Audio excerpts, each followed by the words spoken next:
welcome to Thinking Green today.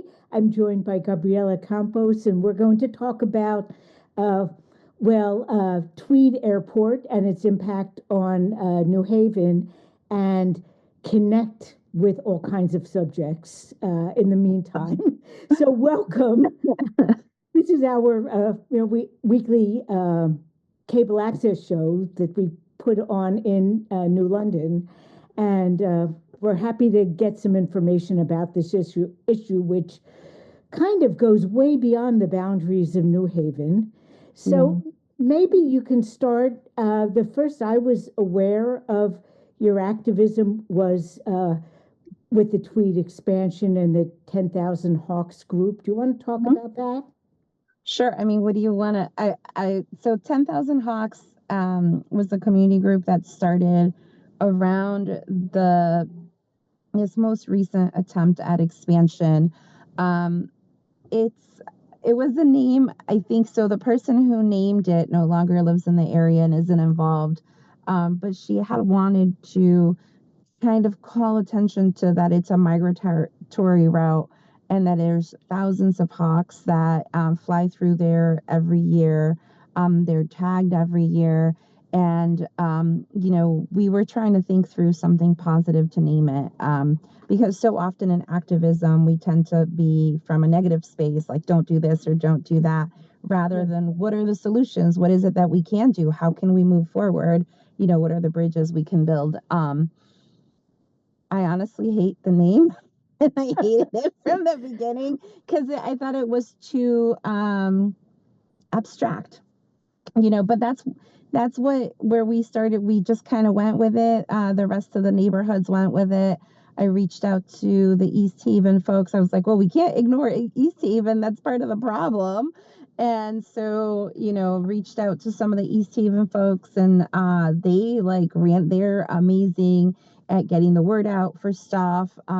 We actually, because the New Haven mayor supported Tweed, we were able to use the East Haven Library, and we were welcomed there.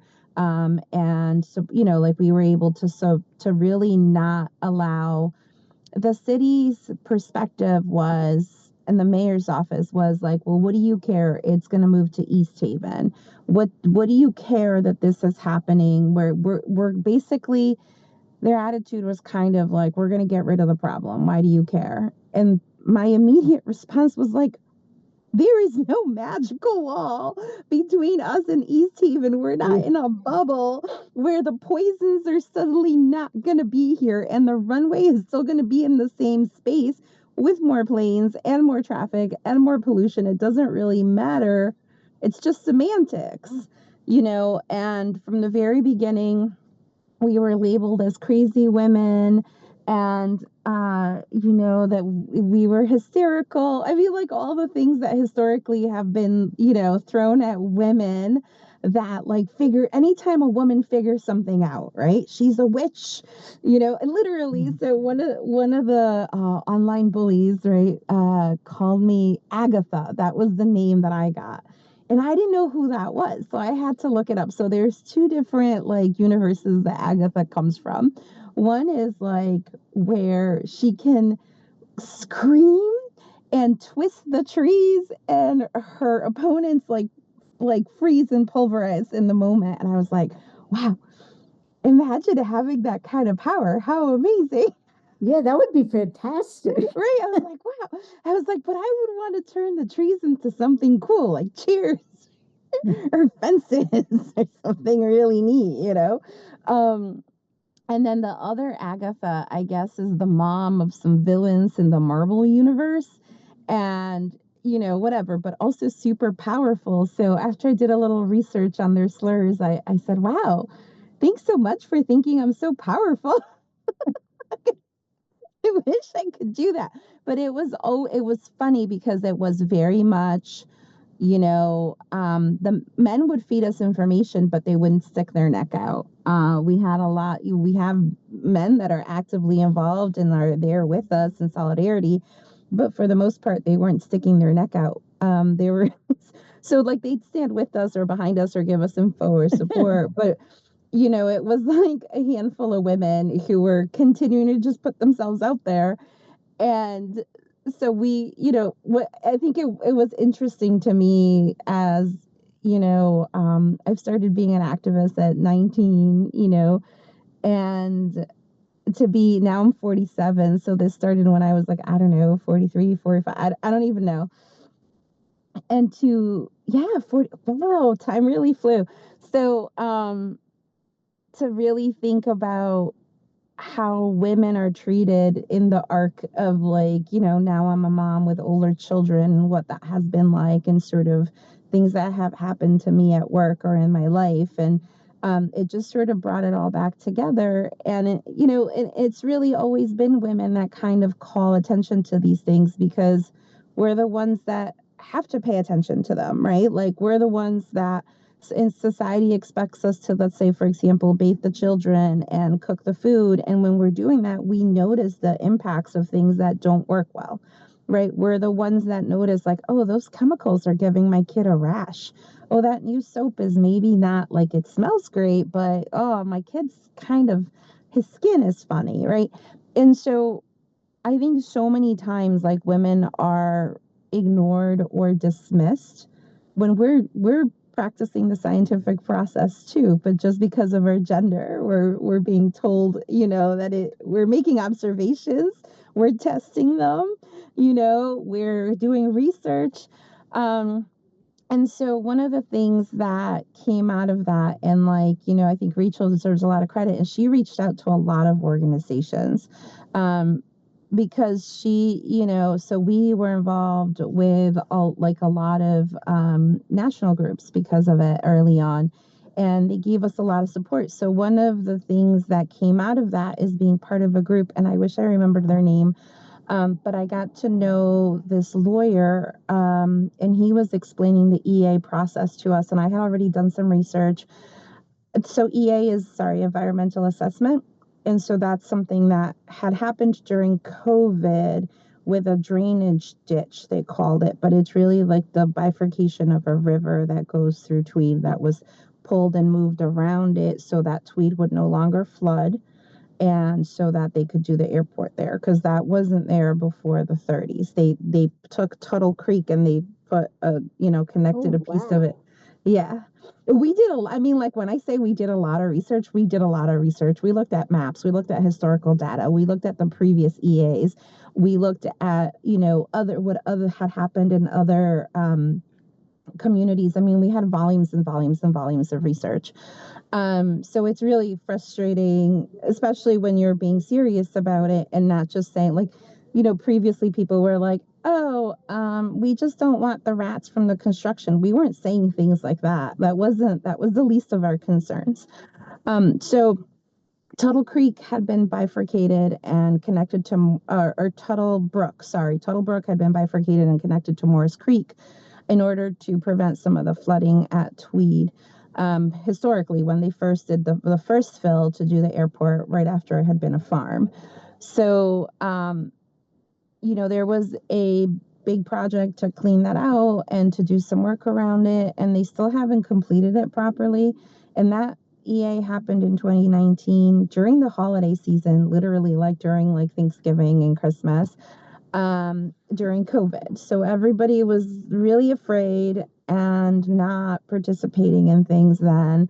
And so, right, because that's when we first started hearing about COVID and people were getting flus. So I know I was a yoga instructor at the time, and we got sick right away because one of my students, like, went and, um, just whatever, but so anyway, and like, a lot of my Yale students that were coming to my classes were getting sick, and we couldn't figure out what was wrong with them. They were sick for weeks. So, right. So in New Haven, we saw, like, the early onset of COVID. Um, Probably because of the university, whatever, right? It's a city. It is what it is. So And we, actually, it spread a lot from this part of Connecticut. Not New Haven, but Fairfield County also was one of the early spreader events. mm-hmm, yep.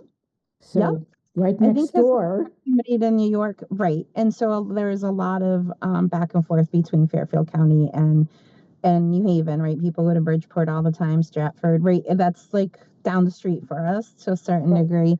We should go to Norwich more, by the way. I was there the other day and I'm like, oh my God, I forgot how much I loved it here. I know the hygienic, so I used to yeah. Anyway, I love your town. It's really beautiful. Um so yeah, so what was happening when they did that, we started researching that, what they had done. We figured out the process, like that process, what they did, what they didn't do right. We started trying to hold them accountable then. And that helped us understand what the EA process would be like, this last one. Um, and so we, I used to be, uh, and I used to work for AFSCME, for the Council for AFSCME, and I was a political organizer with them and a union organizer. So one of the things that you learn is how to take, sort of this gook that is like bureaucratic stuff and turn it into steps, right? For your members to understand. Like, what are they really asking for here, right? So I figured out that there were like 4 basic things that were needed in order for the letters in the EA process to even count. And so I created a whole website around it. We had a whole presentation. I called it Making Your Own Pizza. I'm like, how do we make it New Haven? So, it's like, here's your base, and then these are your toppings. And, and the debate between pineapple and no pineapple is still big. So, I'm a West Coast girl. I like pineapple. Um, Sacrilege in New Haven. Um, so yeah, we talked about all kinds of things like that, and so I came up with this product that the EA or the EPA lawyer was like, oh my God, can we take it to other communities, right? And that gave us a big boost. That made us understand that we were onto something, because when we went, there's about 14 different sections in an environmental assessment. So from an EA, there's like three things that can happen.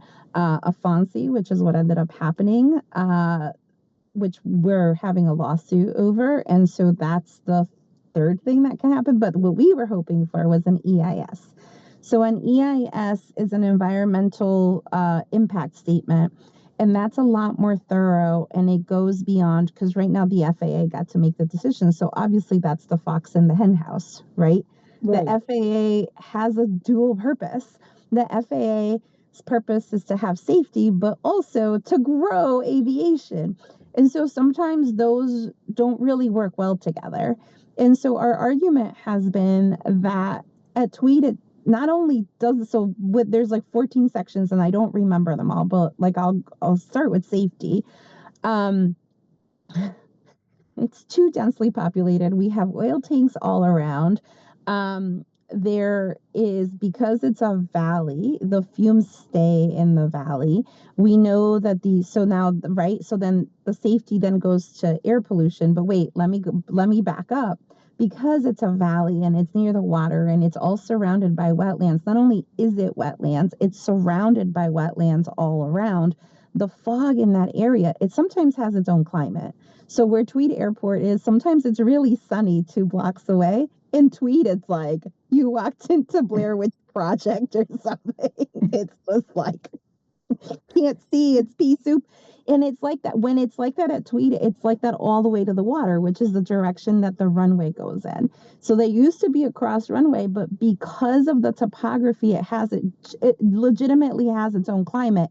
So the winds would pick up, and it was very dangerous to land in that crosswind runway. So the only way they can safely go is to go towards the ocean. Well, when it's foggy at Tweed, it's foggy all the way to the ocean. So you can make the runway all the way out into past the cove, into East Haven, out into the water, to where like that there's a beach club over there. It just ram right over it.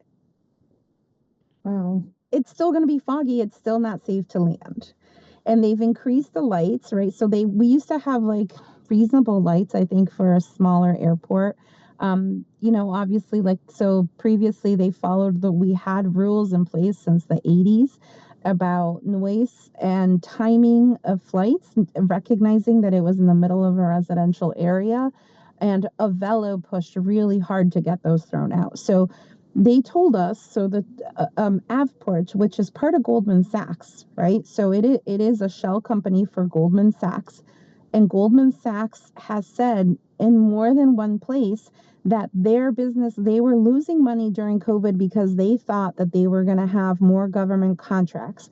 And then what they do is they go into places where it's kind of like a development zone or something like that, and then they can do a community that has some economic difficulties, and then they don't care if it fails because they've already gotten their money up front for the construction, for all of the things from government contracts, and then they walk away from it and it's a tax write-off.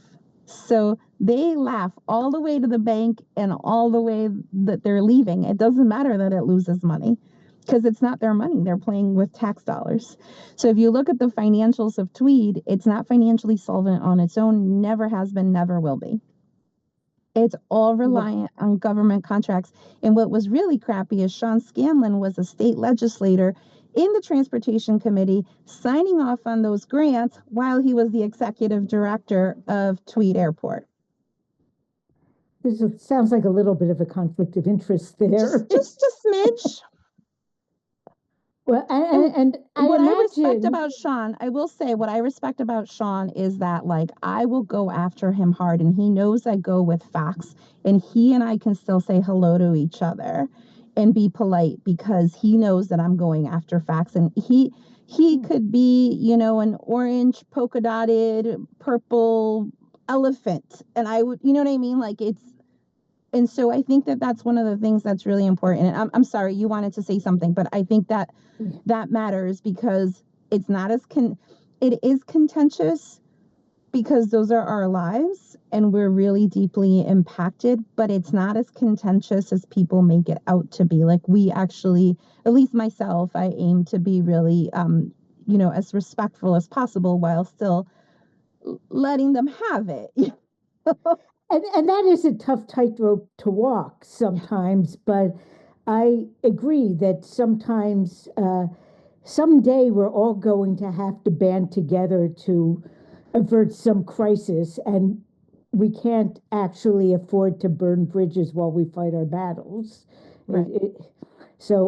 Yeah. Now, when he was asked to do a job and he was doing it. Yeah. Right. It's just unfortunate. Chris Murphy wants that airport there. So I cornered Chris Murphy in one of his walks that he does. And I said, Chris, I was there for you when you were first running. I supported you when I organized the anti-war resolution from the AFL-CIO. You said you were an anti-war candidate, and I was there for you from day one. You've changed a lot, and there's a lot of things that I have questions on regarding your actions since then. But this is really confusing. Your website says that you want people to be able to fish in the shoreline, and you want grandparents and grandchildren to be able to bond together along the water just like you did. But I think that's only for Guilford and not for New Haven, because we were in Guilford at the time. I'm like, is that the case? Because how can you support both things?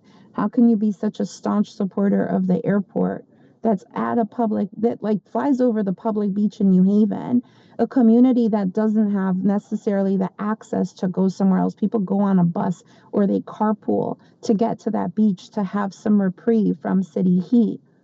This is like where poor children go to camp because they can't afford to go somewhere else. So they don't get to have a nice shoreline. All of the chemicals from Tweed can go down the creek into our beach in New Haven. That's okay, but not here, right? This beach we were at a beach. I'm like, this beach can be pristine.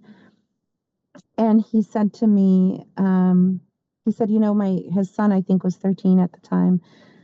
And this was a couple years ago. He said, my son would agree with you. He doesn't understand why I work on anything that is in the environment. I'm like, well, I think he's really wise. If we don't have an earth, we don't have anything else. And he said, but it's complicated. And I said, how so? And he's like, well, I don't have anywhere else to fly people in and out of. I'm like, you personally? That makes zero sense. We have a video of it. Like that. I just kind of, I was so shocked by that. And I said, you don't have anywhere to fly people in and out of. And that sat with me funny. And then I said to him, well, people were traveling here all sorts of ways before there was a Tweed Airport. People came over on the Mayflower. My ancestors used canoes. Like there's been plenty of ways that people have gotten here before. We have trains and planes from other places and cars. Before the expansion, Tweed did have commuter flights, which were pretty small. I think I once took one from Dulles to New Haven 30 years ago, and they were planes that I don't know how many passengers were on it, but probably 30. Yeah, it was really not 240. No, it was really like a blast from the past, because like the pilot was right there with you, with the couple it of was almost like a on each private plane. side. So it was available in that way for quite a few decades before this expansion. Yep. And so what the city, like what Mike Piscatelli has argued is like, well, we used to have them in the 70s and it was fine. No, it wasn't fine. That's why those rules were made in the 80s. It wasn't fine. People, if you go back to the documents, it wasn't fine. People weren't okay with it back then. There's houses that have been there. So, we have a street. So Fort Hale, the main road into the airport, I found a map at the Pardee Morris house, 1600s. That house has been there. There's houses there that are from 17 something, and like that neighborhood was burnt down by the British. I mean, like, that's how old the neighborhood is. And for people to say, well, those houses weren't there before. Yeah, like some of it was farmland and some of the houses are, from the 40s. But that doesn't mean that the neighborhood wasn't there, So, yeah, there's a lot. So safety was one of the issues. The wetlands it's a huge issue environmentally, especially along the shoreline. What we should be doing is rebuilding the resiliency of the coastline with, rebuilding our wetlands. Wetlands are a huge economic support for areas like ours because they prevent flooding. They are a sponge, and they work better at filtering out pollution than anything else. They're just kind of magical. I completely fell in love with the wetlands through this process.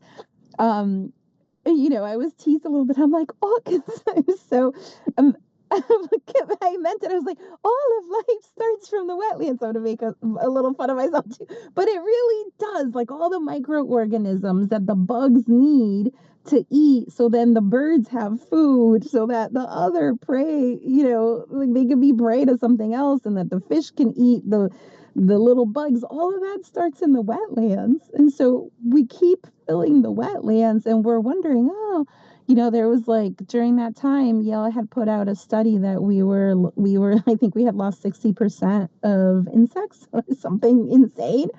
And I'm like, wow, sorry, but that was really loud. I hope you didn't hear it on your end. It was fine. So sorry.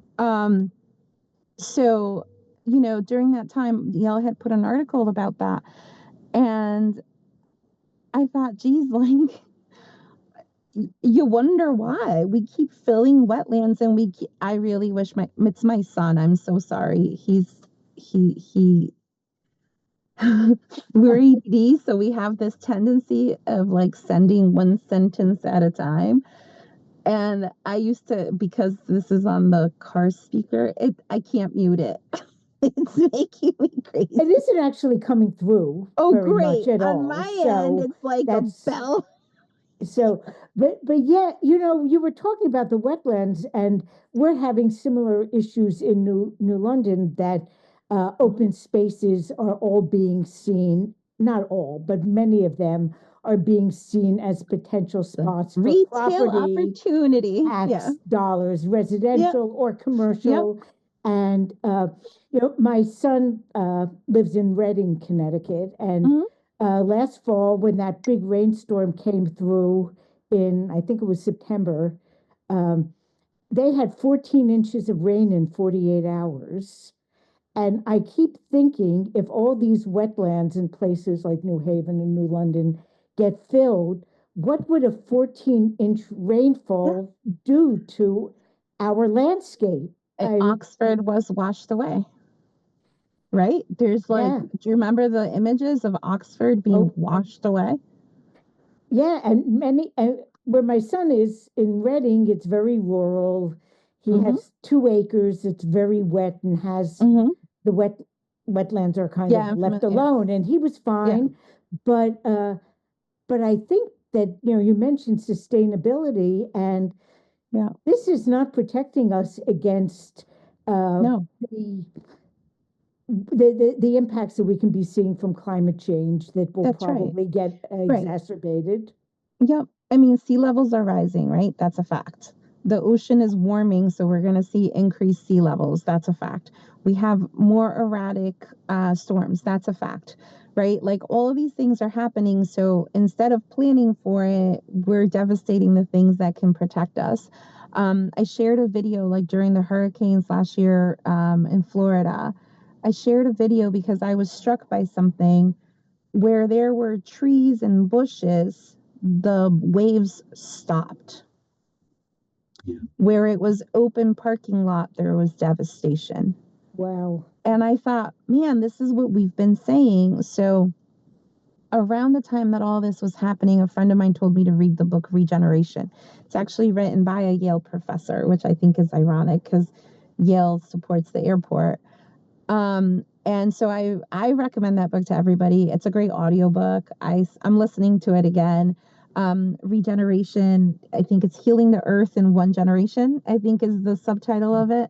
Um, it's amazing because it has case studies that are attached to it of how to fix things, right? Because so like I said at the very beginning, so often we focus on like, don't do this and don't do that. And nobody wants to be told no. Right? Nobody likes that word.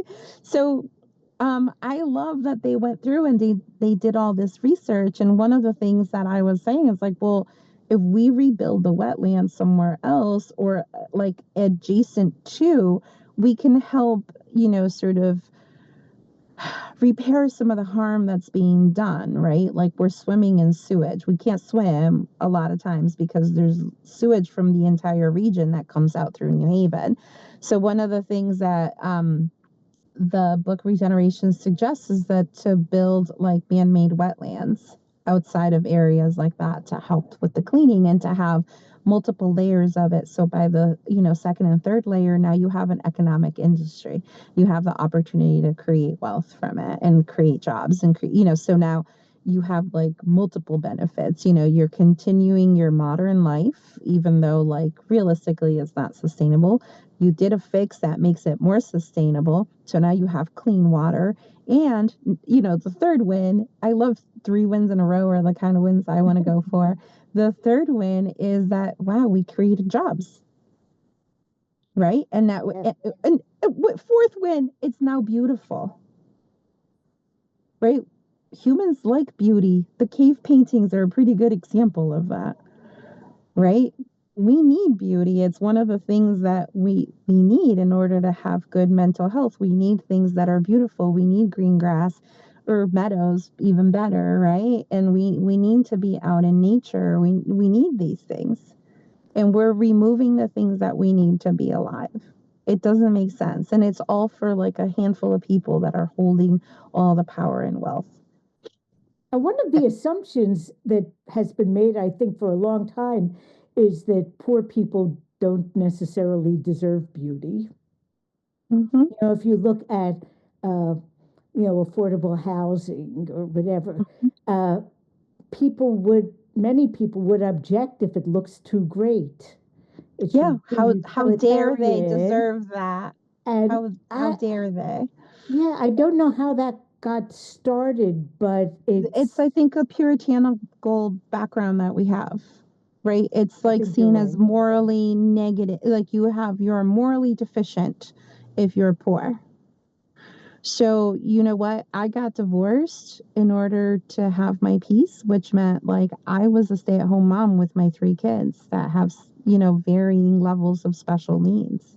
I chose poverty to have my peace. Does that make me morally deficient? Yeah. And I actually Right? did the same. Right. My 2 kids, I wasn't totally stay at home, but we had decided that we would not work in any military industries. So we worked in social service jobs. I was a preschool Right. teacher. My husband worked for the old DMR. And we were pretty poor when our kids were young.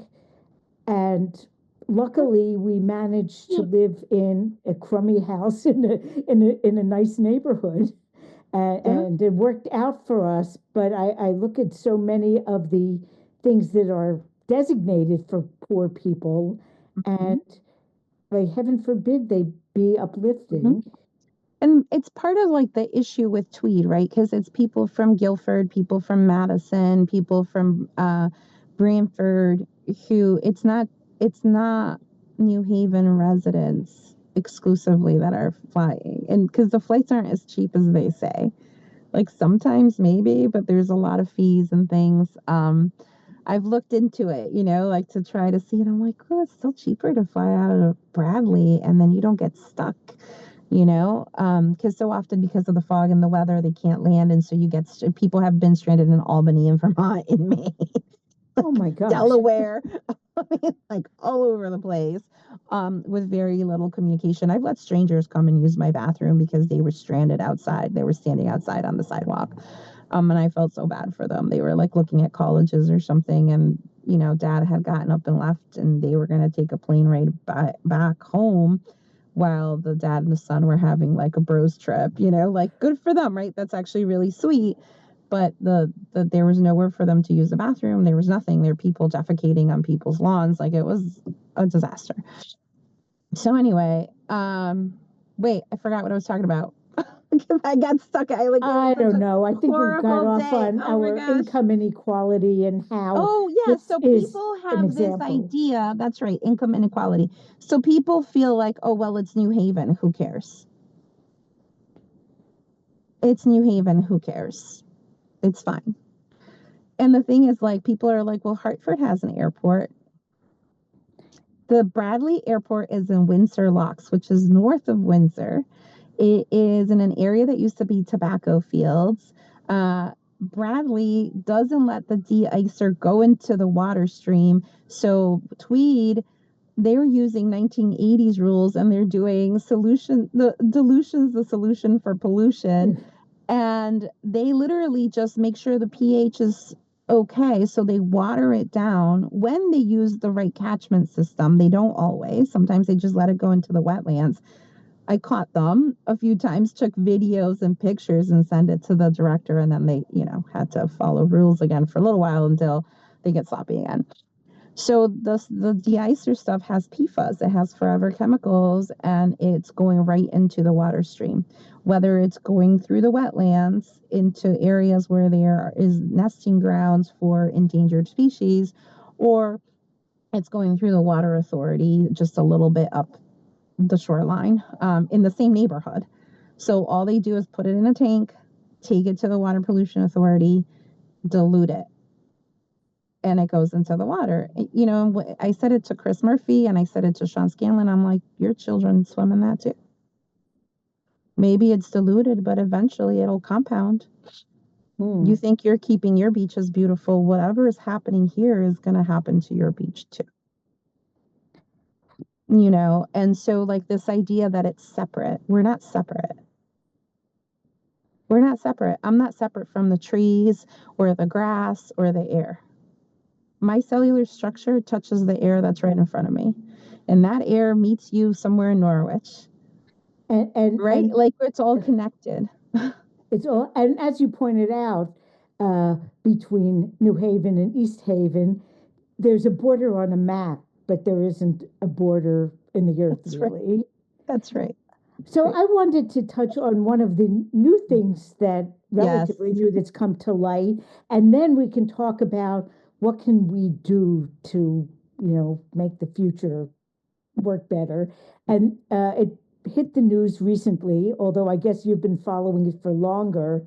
A fellow working with immigration to fly people out of here to places Yeah. where Yeah. they shouldn't be flown out to. So, Yeah. can you talk about that? Uh, Yeah. Velo Yeah. and ice? So back in 22, some neighbors came to me saying that they were really concerned about some of the midnight flights. One of them said that they saw a bus full of what looked like teenagers and kids. And I begged for pictures. They didn't have any. And obviously, like their midnight flights, they just, somebody happened to go run an errand or whatever, and they happened to see it. It's not something that most of us were going to be able to be aware of. That's why they did it under cover of night, right? Um, I know from being part of CT now, when I was 20 years old, I was on the board, and Connecticut is a huge sex trafficking hub because we have a lot of suburbs and we have a lot of places for people to hide. And we're between New York and Boston. So, as someone who has been an immigration activist, as someone who has been concerned about trafficking and knowing that there were already thousands of children missing, I was really concerned. I said, I need proof. I can't go public with this without proof. The best they were able to give me was a New York Post article from late in 21, saying that Avello was participating in flying minors out or like through the country, that Avello had a contract with them. So, and it is in the Yale News this week as well that this was what they're doing now was something that was started during the Biden administration. So I think one of the things that is really important to me, and like I was a union organizer, I was working Democratic campaigns. I've definitely been a left of center gal for really long time. But like when we do our politics through teams rather than through humanity, I think we miss out on stuff like this. So I was told, well, it's a New York Post article. When I brought it to the mayor's office, they were like, oh, it's the New York Post. You can't believe it. I'm like, yeah, but we should look into it. We should look into it. Like what's happening here. Like we should look into it. That went nowhere. And then I shared it with an activist friend who has national reach. And I said, look, I know it's a New York Post article, but can we figure this out? I think that there is something going on. There are midnight flights with larger planes that don't have the call numbers on it. So private planes and charter planes can sometimes, they can pay to not say where they're coming or going. Like they can pay to not, they pay an extra fee and then nobody knows where they're going to. Because there's flight apps where you can follow people. So you can follow flights and stuff like that. Because it's just like the highway or anywhere else. Like, right, you should know, like, you don't have a right to privacy. You're not privately, you're out in the public space. Right. So, um, so it went nowhere. I was part of like the Quakers legislative process around that time, and we were really worried about children that were missing. So this has been an issue that's been going on since Obama. I actually like I know like when you look back in a relationship and you see the red flags and like when you really started to divorce yourself from that relationship.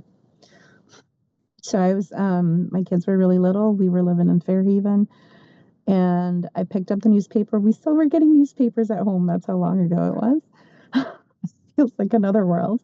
And I looked below the fold, and there was an article in the New Haven Register of Hillary Clinton turning on her heel and walking away from children in cages saying, well, what do you want me to do about it? Ooh. And I thought, God, you know, here's this woman, she finally got to this really powerful place, and this is her perspective. This isn't good, and the things I had seen at the doors and like in the process behind, where the sausage is made, I already knew that there were things that needed to be worked on, as anything, right? Just like anything else, like nothing worth doing is easy. But this was right, like the gut punch, the first real stab in the heart, where I thought, wow, I, I can't make excuses for these people. And so the dehumanization of immigrants has been happening for a really long time. I like to say that the borders moved, people didn't. Just like the border between East Haven and New Haven aren't real, right? The people in in North America have the food from South America. So the Native American people from South America were trading with people here in New England, because the only food that's original from here is sunchokes. That's the only food.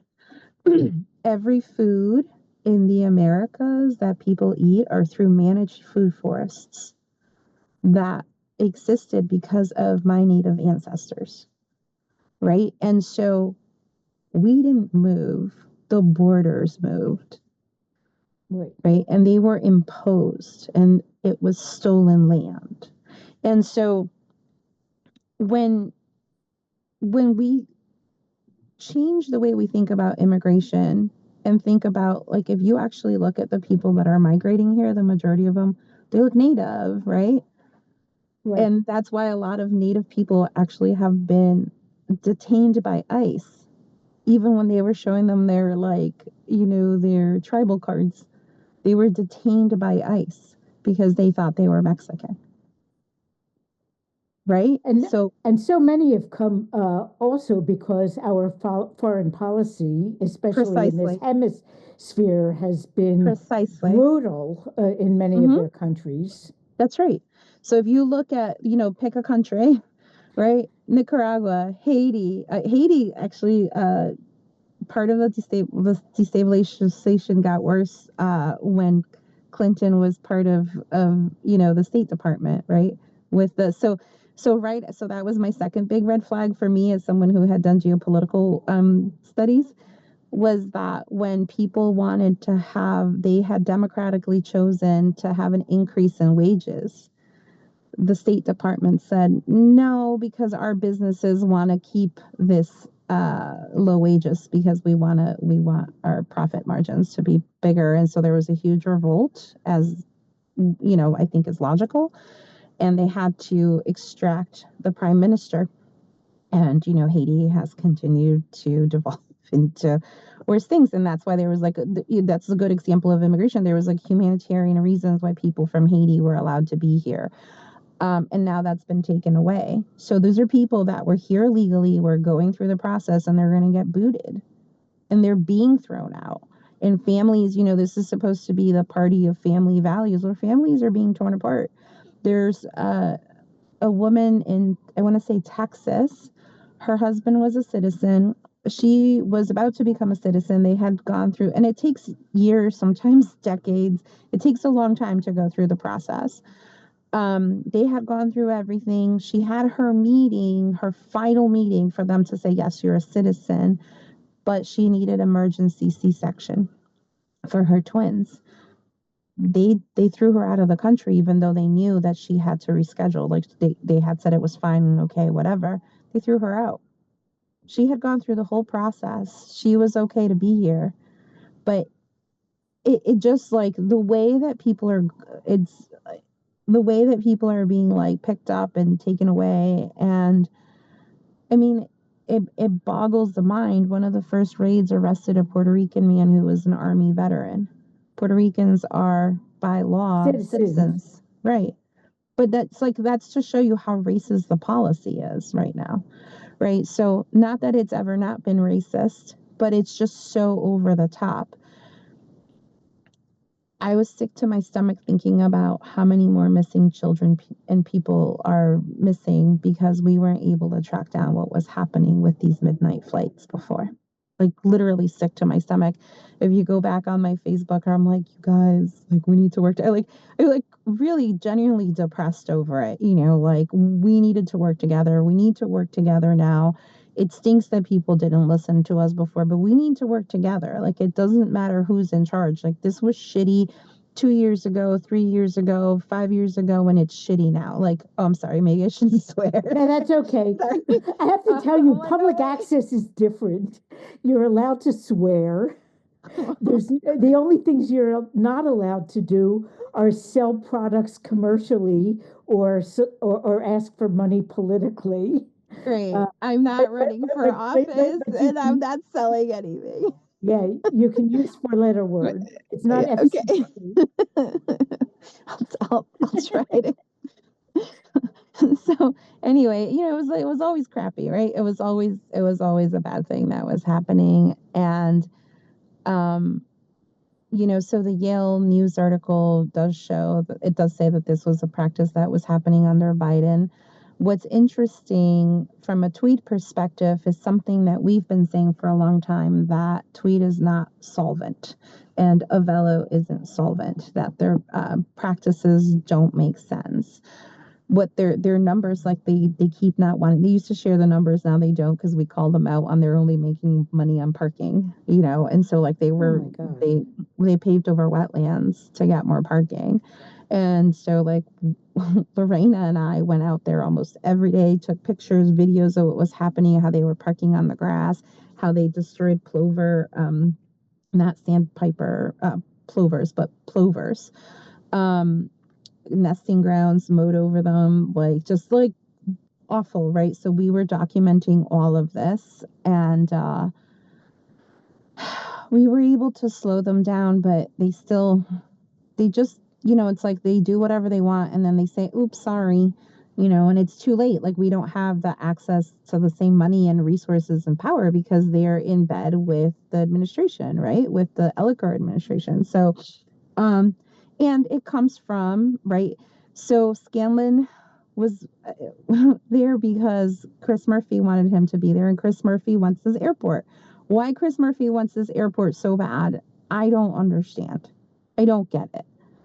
Um, I don't know if he likes to personally fly in and out of there. I don't understand. Or maybe he was referring to these flights, right? Because this was happening before, just like he was part of bombing Yemen before.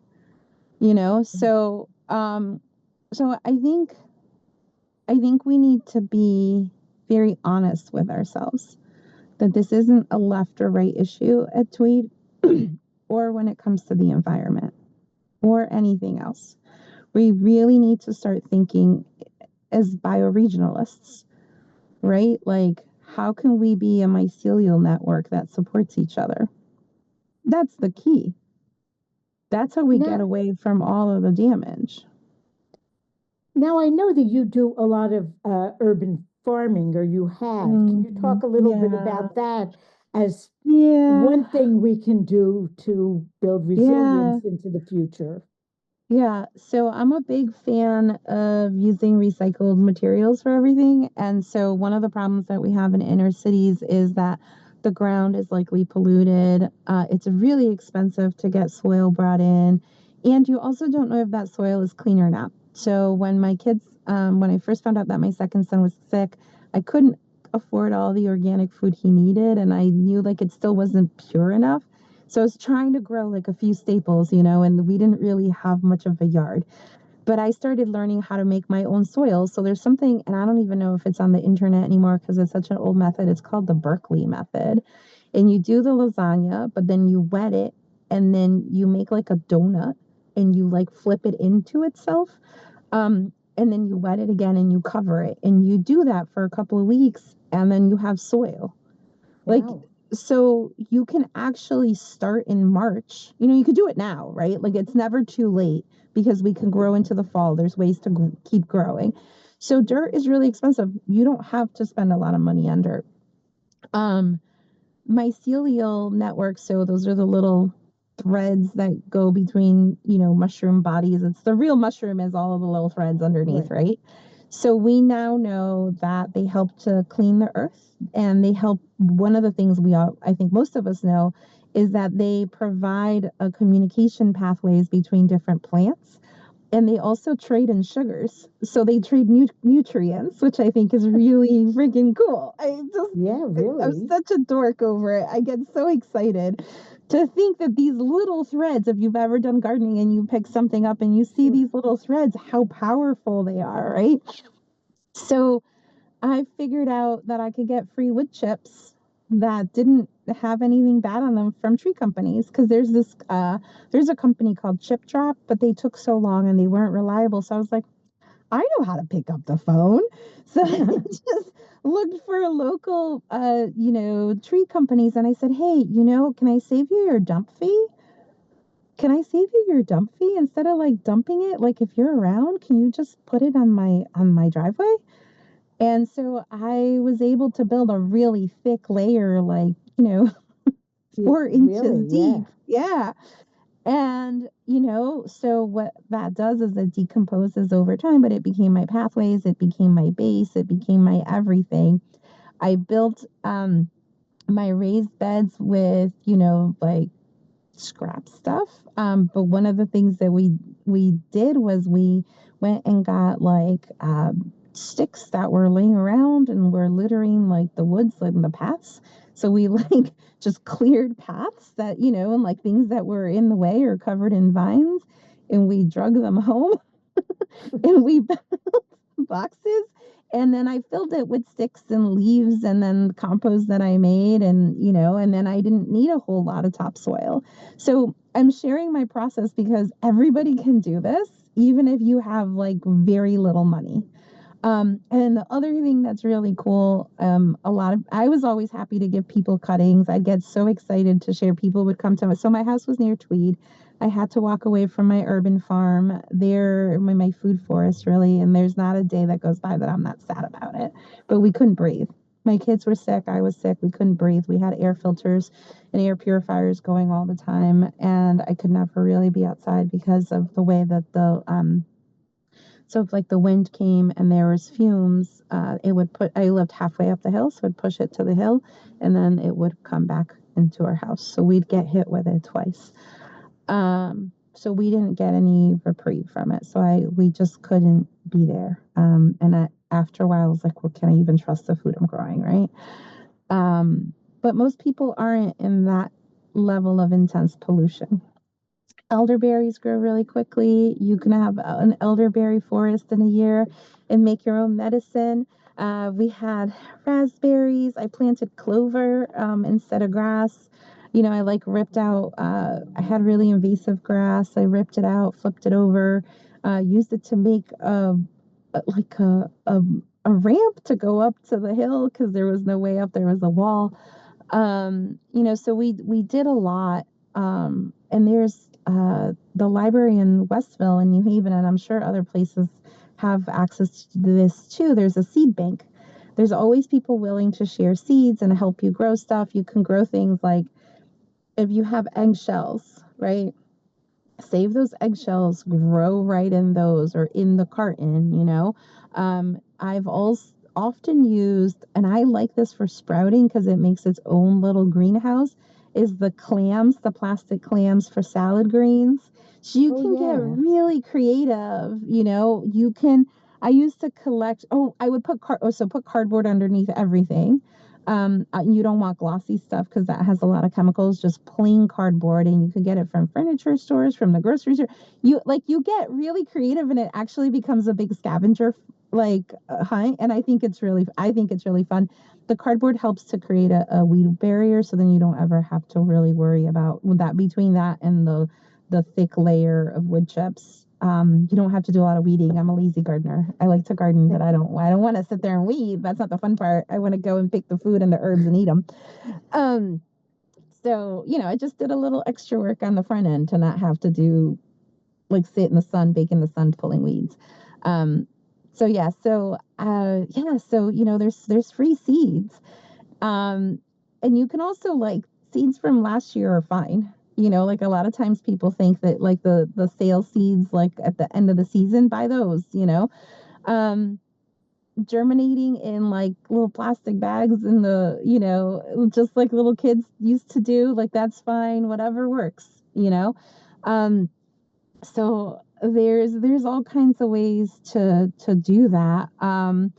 And I think the heirloom varieties are better if you can get your hands on them, just because then you can save those seeds and you can, save stuff. Um, there are so many native plants that are medicine plants that, people think are weeds and they're not. Um, I had a yellow dock that used to grow. That's great, actually, if you've had COVID, because it puts oxygen back in your blood. It's really good Oh, for wow. women who are hemorrhaging. It's traditionally used for, midwives often use it for hemorrhaging women, so it makes your blood strong, is what it's known as. And so yellow dock was growing everywhere right before COVID. It was really interesting, and I didn't know what that plant was, but I was like, oh man, I don't know what that weed is, but I want it. And I remember making like a little fence around it and telling the kids, "Don't you mess that plant up." You know? But then you can have jewelweed, for example. Hummingbirds love it, right? And it's a great plant for all sorts of skin problems. Plantain, which was brought here by the British, but it's a great plant. It's good for anything that's like an ulcer, anything that feels like fiery and like it would burn, right? And it also has a lot of nutritional value. You could chop it up and put it in your salad. It kind of tastes like a milder spinach. So there's a lot of free food that people can have. Dandelion greens, the dandelion flower. One of the things I'm really sad about right now, around this time of year, the violets would come in and the dandelions would come in, and I would make my kids something that I called fairy pancakes. And so I would make them pancakes with the dandelion flowers and Oh, the violets, or the flowers from oh, I'm blanking on the name. There's two medicinal plants that start growing this time of year that have little tiny purple, they almost look like purple dots, that they're flowers and they grow on a tall stem. So I throw those in. So there's a lot of ways to eat for free. If you grow things like, what's it called? Oh man, Austrian peas is what it's called. So it's a really great nitrogen fixer. The earth, she's a lady. She doesn't want to be naked. So you need to cover her. She wants a drape, right? So, she just doesn't, nobody wants their bare bones out, right? So like if you leave the earth uncovered, it'll blow away.